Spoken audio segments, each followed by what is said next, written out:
I think at this point, everyone has heard of the Honey browser extension controversy where the extension would replace content creator referral codes or any referral code with their own. But what if I told you software developers are installing even worse extensions than this one? And I know what you're thinking. You're thinking, I never download anything off of the internet.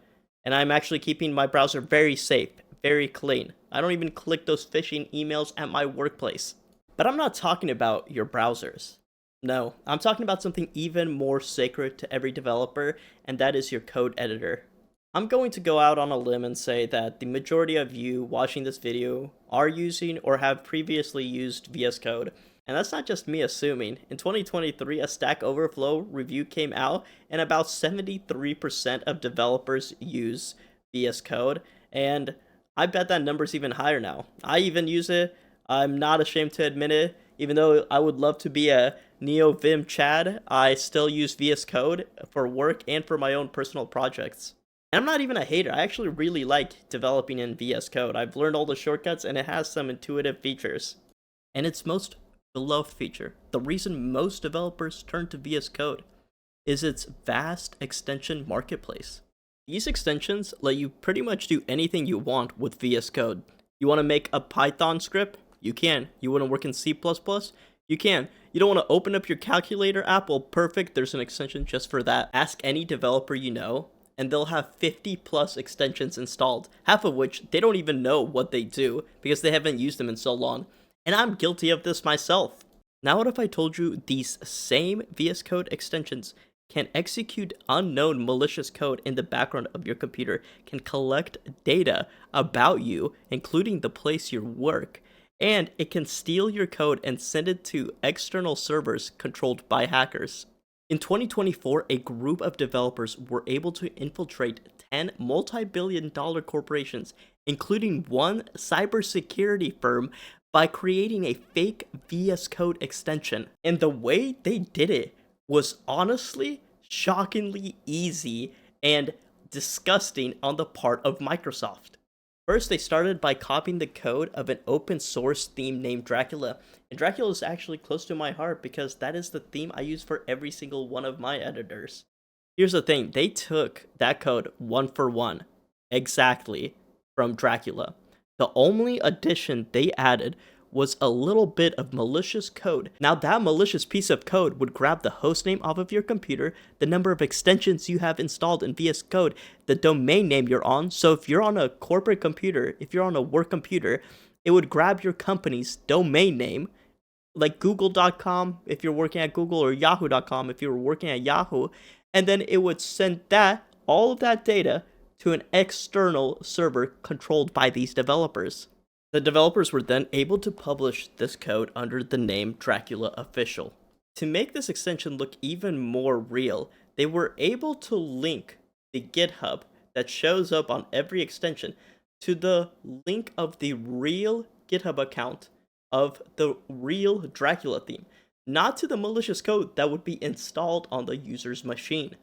Meaning that any extension could set links to any GitHub repository, even if the code that is being installed on your computer is not the same code of the GitHub link.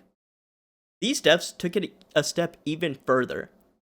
There are official extensions that are allowed by Microsoft, and they usually have a blue verification badge next to them, kind of like Instagram or Twitter or any other social media has. However, to get this verification is actually really simple. All the developers had to do was get a domain that is similar to Dracula theme, with Dracula spelled incorrectly, and link it to this malicious extension. And after doing all of that, their extension was published in a matter of minutes.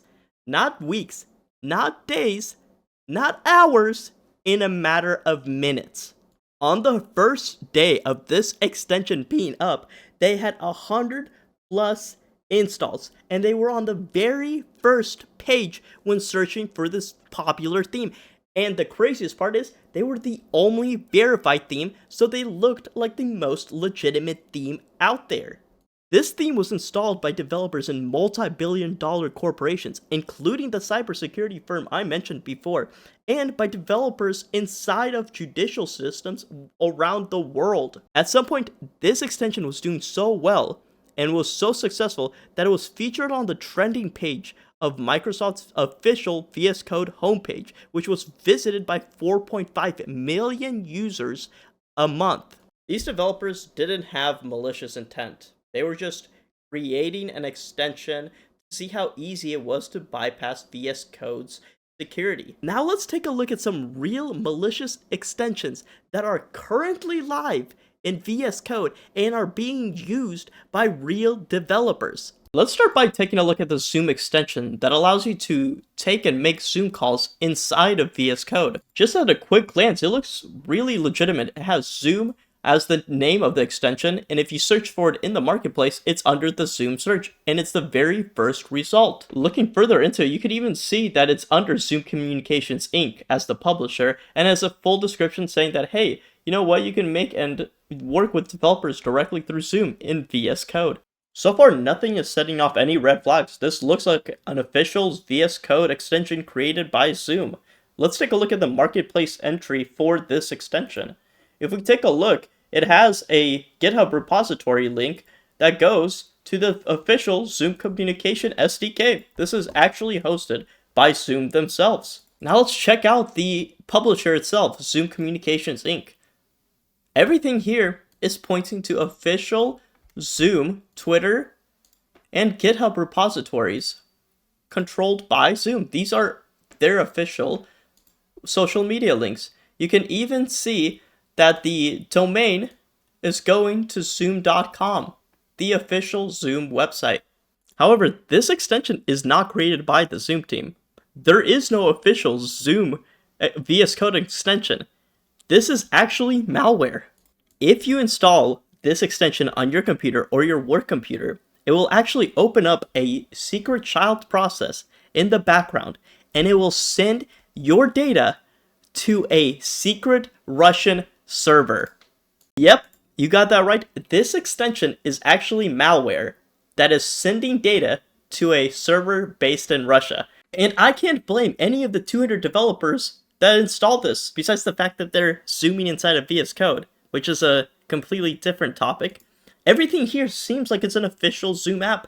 It doesn't seem like it's Russian spyware. Zoom isn't the only example. There are thousands. If you look up ChatGPT in the example, you'll find thousands and thousands of unofficial extensions loitering inside of the VS Code store. If you take a look at the one I have open here, if you click any of these links, it will send you to spyware websites that will steal your data. To say that the vetting process for the extension store is lax is an understatement. The same developers that created that fake Dracula extension did some research, and they found thousands and thousands of fake copycat extensions in the VS Store.